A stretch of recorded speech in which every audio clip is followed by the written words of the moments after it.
Hey guys, welcome to Dine with Dinar. Today I'm going to show you how to make injera. It's a traditional sourdough raisin flatbread from Eritrea and Ethiopia. It's made out of teff. It's a product mainly found in Ethiopia and Eritrea. It's a gluten-free flour, but if you don't have that, you can use any flour, corn flour, rice flour, any flour. So first I will make the yeast mixture and then I will show you the ingredient that we need for the injera.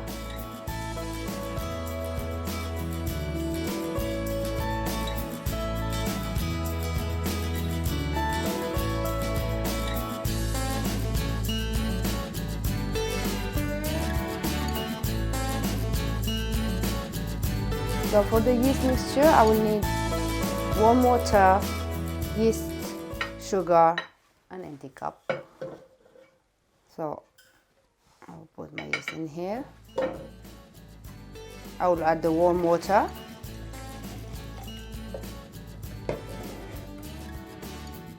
And my sugar, around 2 spoons each.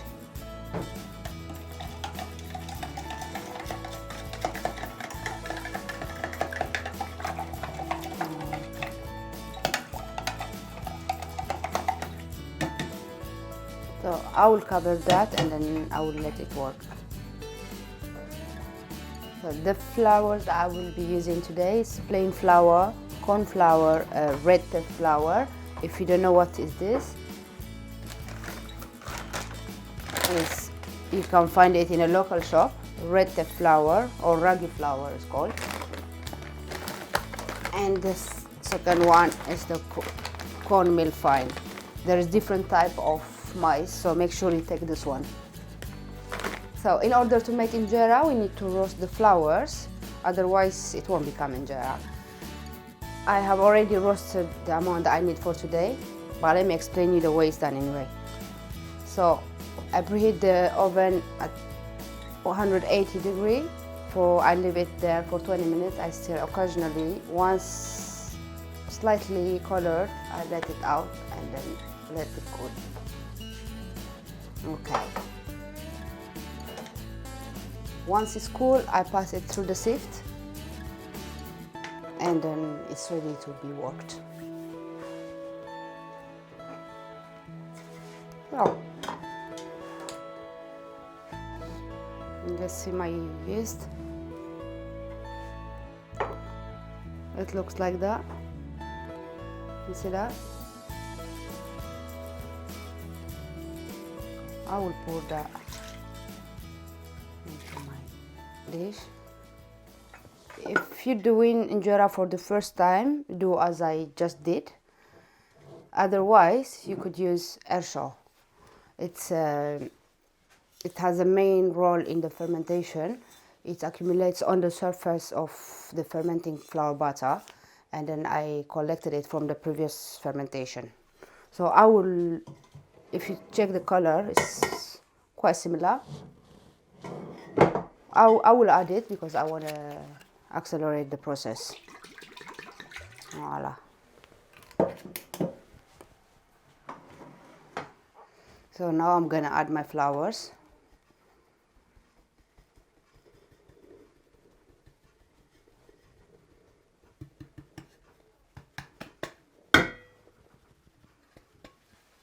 Okay, that was the plain flour. That's corn flour. And the ragi flour, the red Teff. Now I'm mixing my flours. Always underneath because you need to work on it, to put all your power into it.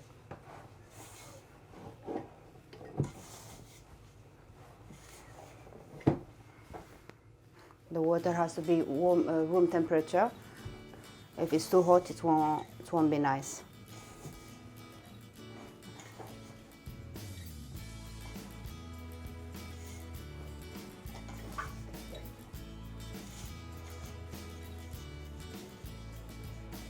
I still have my salt here, but I'm not gonna add it now, because if I add it too soon, the yeast is not gonna work.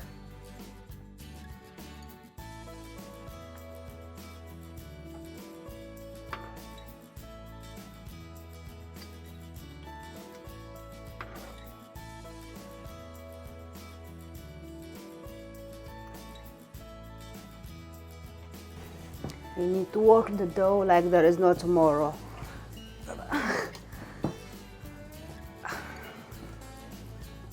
Okay.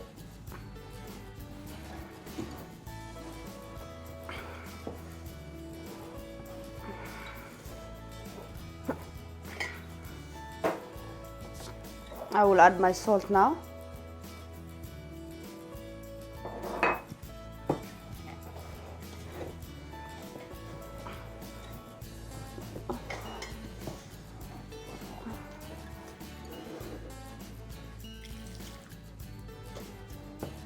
Slowly, slowly, because you don't want it too liquid.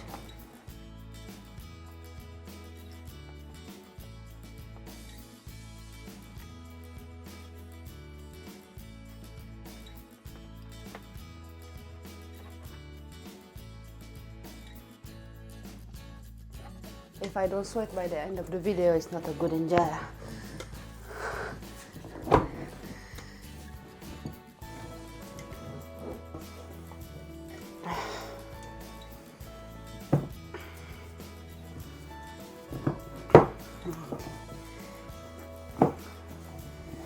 You can work this dough as much as you want. It's not like the other doughs. We don't need any elasticity.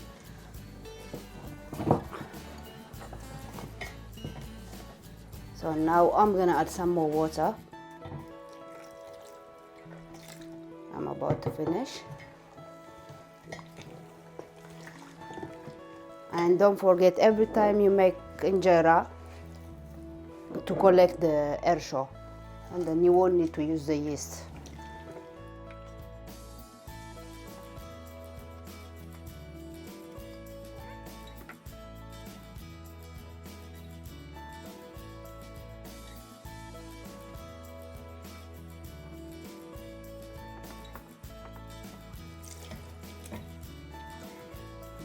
Then just around.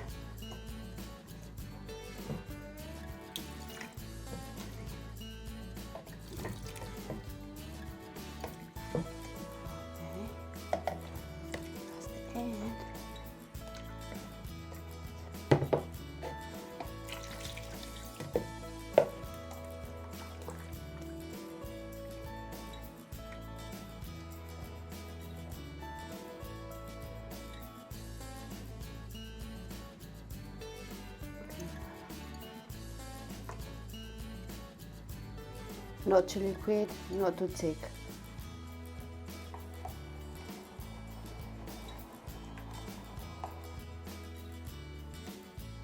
Guys, I'm happy with what I see now. It's exactly the texture that I wanted. So I'm gonna keep it covered for roughly 2 days. And if you ask me when it's ready, how do I know when it's ready? I have the answer ready. Look, you will see the separation between the yeast and then the butter. So, okay. So, this is the ersho that I was telling you earlier. So this one, don't forget to remove it every time. So don't forget to remove the top part and then cover it sealed. So guys, this is how it will look, the injera batter after 2 days. Now I will be collecting the ersho, it's called. It has a main role in the fermentation.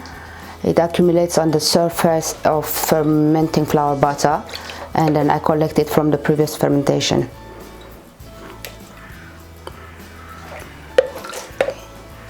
And then I will bottle it, and then I will use it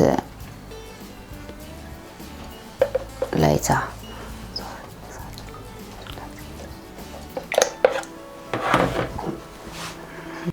So now I already removed it, so I'm just gonna mix everything.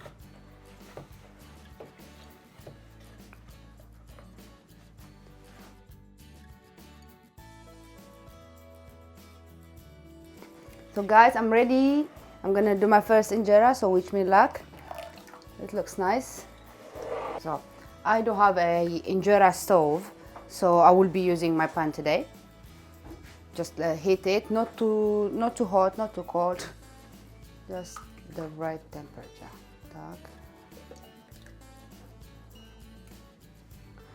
I'm gonna do my first injera. So when you pour injera, you do it from the outward to the inward, like that.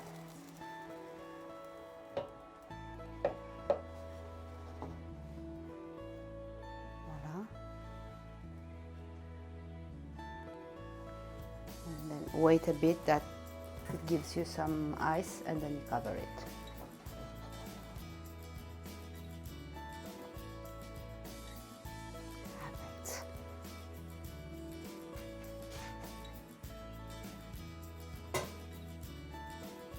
I'm really happy with that result. I'm really happy.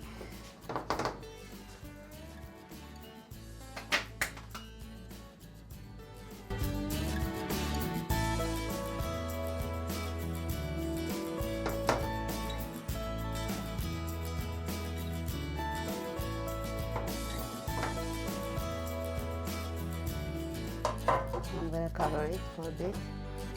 And then it should be ready by now.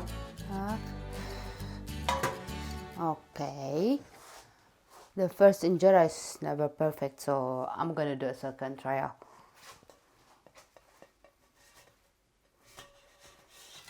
Okay.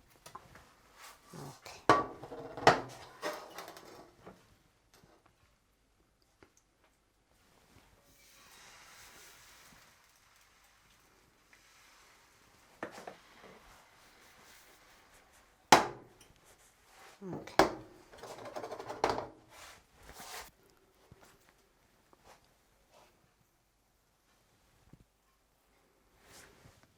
So guys, I just changed the pan, so that's how it looks like, the injera.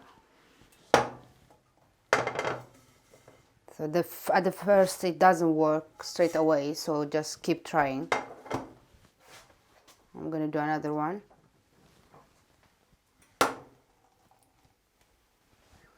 Just leave it. Just shake it slightly like that. Okay, and then leave it. And then that's the second one.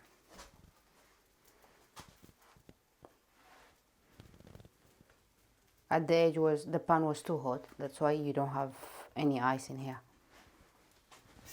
Basically, that's how injera it should look like. 1000 ice.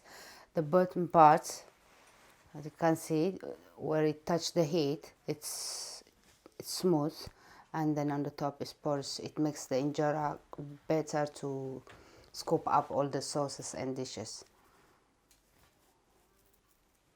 See?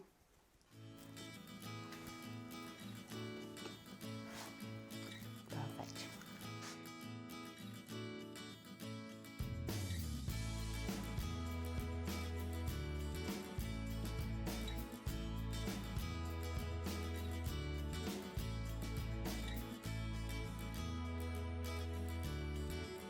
Thank you guys for watching. I hope you learned something. I am happy with my injera, and if you have any questions, leave some comments below and then I'll try to answer. Don't forget to subscribe, and then I'll see you next time. Bye bye.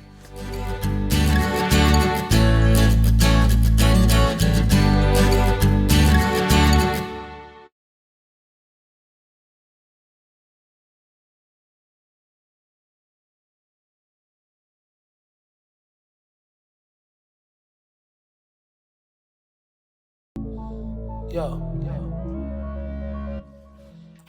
I don't need a coach. I don't need advice.